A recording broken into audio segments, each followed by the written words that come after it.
ভারতে social platform ব্যবহার করে শিশুদের ধর্ষণ ও যৌন নিপীড়নমূলক ভিডিও প্রচার করছে মেটা। ইনস্টাগ্রামে পেইড এসব বিজ্ঞাপনের সাথে থাকে অর্থের বিনিময়ে পুরো কন্টেন্ট দেখার লিঙ্কও। সম্প্রতি ভয়াবহ এসব তথ্য উঠে এসেছে ব্রিটিশ গণমাধ্যম বিবিসির অনুসন্ধানী প্রতিবেদনে, যা নিয়ে কথা বলতে নারাজ ভারতের মেটা প্রধান। সিলন টি রপ্তানিতে শীর্ষে। ইনস্টাগ্রামে কিছু দূর স্ক্রল করতেই সামনে এসেছে এক বিজ্ঞাপন। সাধারণ কোনো কন্টেন্ট নয়, ছোট ছোট শিশুদের যৌন নির্যাতনের চরম আপত্তিকর ভিডিও।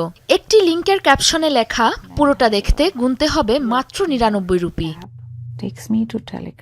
ভয়াবহ এই অপরাধের নজির প্রকাশ্যে এসেছে ভারতে। থলের বিড়াল বের করে এনেছে ব্রিটিশ গণমাধ্যম বিবিসির অনুসন্ধানী সাংবাদিক দল বিবিসিআই।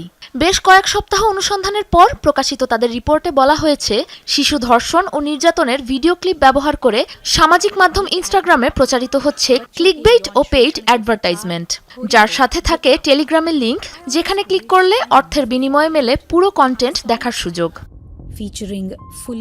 কোনো রকম সার্চিং হিস্টোরি ছাড়াই এসব বিজ্ঞাপন ব্যবহারকারীদের কাছে পৌঁছে দিচ্ছে ইনস্টাগ্রামের অ্যালগোরিদম।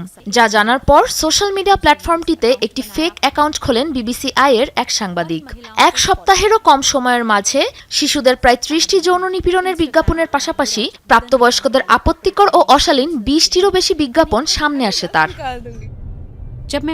আপত্তিকর বিজ্ঞাপনগুলোর একটির বিরুদ্ধে রিপোর্ট করার 24 ঘন্টা পর মেটা জানায়, কোনো রকম কমিউনিটি গাইডলাইন লঙ্ঘন করেনি ভিডিওটি। অস্বীকৃতি জানায় তা সরিয়ে ফেলতেও। জানা গেছে, মোট আয়ের প্রায় 98% বিজ্ঞাপন থেকে লাভ করে মেটা। এই প্রসঙ্গে মেটা ইন্ডিয়ার প্রধান অরুণ শ্রীনিবাসকে প্রশ্ন করা হলে রীতিমতো এড়িয়ে যান তিনি। তবে রিপোর্টটি প্রকাশের পর এই ঘটনার তদন্তে ভারতের মেটা প্রতিনিধিদের তলব করা হচ্ছে বলে জানায় নয়াদিল্লি। কোনো সিস্টেমই নিখুঁত নয়। রিভিউ প্রক্রিয়া সবসময় সব নীতি লঙ্ঘনের ইস্যু শনাক্ত নাও করতে পারে। গা শিউরে ওঠা বিষয়টি নিয়ে এমন দায়সারা উত্তর দিয়েছে মেটা। আরও জানিয়েছে, এরই মাঝে এই ধরনের বেশ কিছু বিজ্ঞাপন ডিসেবল ও জড়িত অ্যাকাউন্টগুলো সাসপেন্ড করা হয়েছে। ব্লক করা হয়েছে আরও কিছু কমিউনিটি স্ট্যান্ডার্ড লঙ্ঘনকারী কন্টেন্ট। ভারতের সাইবার সিকিউরিটি ব্যুরোর পাশাপাশি বেশ কয়েকটি মানবাধিকার সংস্থার তথ্যমতে, অন্য যে কোনো প্ল্যাটফর্মের চেয়ে মেটা মালিকানাধীন অ্যাপগুলো থেকে শিশু কিংবা প্রাপ্তবয়স্কদের যৌন নিপীড়নমূলক কন্টেন্টের রিপোর্ট পাওয়ার হার অনেক বেশি। এদিকে চলতি বছর যৌন নিপীড়নমূলক কর্মকাণ্ডের সাথে সম্পর্কিত প্রায় 2,74,000 গ্রুপ ও চ্যানেল বন্ধের কথা জানিয়েছে টেলিগ্রাম। সাবরিনা নুসরাত, যমুনা নিউজ।